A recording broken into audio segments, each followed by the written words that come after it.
அடுத்த சகோதரர் கேட்டிருக்காரு, திருமண தினத்தன்று மணமகன் எப்படி நடந்து கொள்ள வேண்டும் அப்படின்னு கேட்டிருக்காங்க. திருமண தினத்தன்று மணமகன் எப்படி நடந்து ஏன் இந்த கேள்வி வந்துருக்குதா, ஒருத்தனுக்கு வந்து அவன் வாழ்க்கையில வந்து அவன் ஹீரோவா இருக்கிற ஒரே நாள் வந்து கல்யாண நாள் தான்.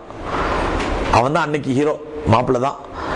சில பேர் சொல்லுவாங்க, எல்லா இடத்துலையும் முந்திட்டு வந்து நின்றா சொல்லுவாங்க, இவன் கல்யாண வீட்டில் மாப்பிள்ளையா இருக்கணும், கர்மாதி வீட்டில் மையத்தா இருக்கிற ஆள் இவன் அப்படிங்குவாங்க. அதான் கல்யாண வீடாக இருந்தால் மாப்பிள்ளையா இருக்கணும், கர்மாதி வீடாக இருந்தால் மையத்தா இருக்கணும். ஏன்னா கல்யாண வீட்டில் மாப்பிள்ளை, கல்யாண வீட்டில் ஹீரோ வந்து மாப்பிள்ளை தான், கர்மாதி வீட்டில் ஹீரோ வந்து மையத்து தான். அப்ப அந்த மாதிரி கல்யாண வீட்டில் ஒரு ஹீரோவாக கருதப்படுபவர் மாப்பிள்ளை. அந்த மாப்பிள்ளை அன்னைக்கு எப்படி நடந்துக்கணும்னு சொன்னா, ஒரு நல்ல மூமினாக இறையச்சம் உள்ள மனிதனாக நடந்து கொள்ள வேண்டும். அவன் வாழ்க்கையில் அது ஒரு நல்ல நாள், முக்கியமான நாள். அன்னைக்கு நம்ம தான் ஹீரோங்கிறதுக்காக இன்னைக்கு சில இளைஞர்கள் எப்படி வழிகிட்டு போயிடுறாங்கண்டா, அவங்க நண்பர்களுடைய தூண்டுகோள்னால சில பேர் வந்து நாளைக்கு கல்யாணம் உனக்கு, இல்லை நாளை கழிச்சு கல்யாணம், அதனால இன்னைக்கு ராத்திரி எங்களுக்குலாம் ட்ரீட் கொடுக்குற பேர்ல இது நிறைய முஸ்லீம் இளைஞர்கள் முஸ்லீம் ஊர்கள்லயே ட்ரீட்டுங்கிற பேர்லயோ ஃபீஸ்ட்டுங்கிற பேர்லயோ அவன் நண்பர்கள்லாம் கூப்பிட்டு 100 பேர் 150 பேர் கூப்பிட்டு எல்லாத்துக்கும் சாராயம் வாங்கி கொடுக்கறது, மது வாங்கி கொடுக்கறது. சில ஊர்ல இதோட பெரிய குடும்பம் என்ன தெரியுமா, அந்த மது செலவை கூட பொண்ணை பெத்தம் தான் கொடுப்பான் மாமனார்காரன், மாப்பிள்ளை கொடுக்க மாட்டான். அது பெரிய ஹராம் ஒண்ணு. ரெண்டாவது ஹராம் என்னன்னாக்கா, அதையும் பொண்ணுட்டா தலையில கட்டி விட்டுருவான். ஏமா என் ஃப்ரெண்ட்ஸுக்கு எல்லாம் ஃபீஸ்ட் கொடுக்கணும், அதனால வந்து அவங்களுக்கு எல்லாம் ஒரு 10,000 கொடுங்க, ஒரு 20,000 கொடுங்க, அந்த பணத்தை அவங்க தலையில கட்டிடுவான். இது பெரும் பாவம். சில மாப்பிள்ளைகள் பாத்தீங்கன்னா நைட்டு பூரா சூதாடுறது, விளையாடுறது, அர்த்தடிக்கிறது. அல்ல நவது பிள்ளை அல்லா பாதுகாக்கணும்.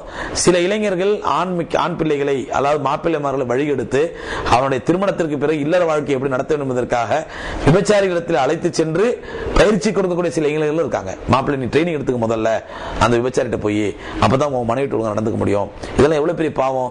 அதே மாதிரி ட்ரைனிங் அந்த பெண் எடுத்துட்டு வந்தா, இவர் ட்ரைனிங் எடுத்துட்டு போறாரு, அதே மாதிரி பெண்ணை ட்ரைனிங் வந்து அந்த பெண் எடுத்துட்டு வந்தா இவர் ஒத்துப்பாரா?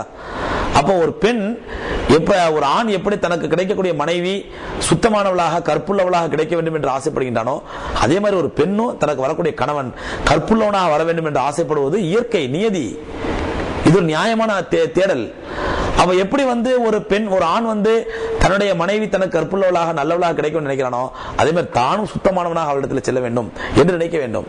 ஆக இந்த மாதிரி ஹராமான விஷயங்கள், அசிங்கமான விஷயங்கள், ஆபாசான விஷயங்கள், மார்க்கத்திற்கு முரணான விஷயங்கள் எல்லாம் அவாய்ட் பண்ணிட்டு ஒரு மூமினை பொறுத்தவரையிலே அவன் மணமகன் மாப்பிள்ளையாக இருக்க வேண்டும், ஆனால் நல்ல இறையச்சம் உள்ளவனாக தக்வா உள்ளவனாக நடந்து கொள்ள வேண்டும்.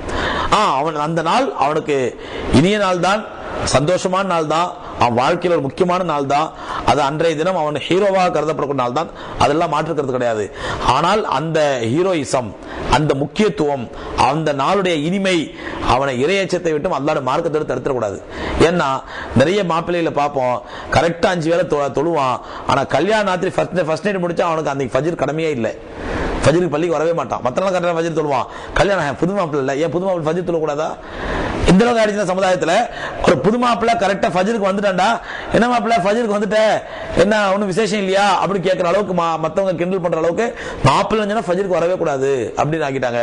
இது பெரும் தவறு.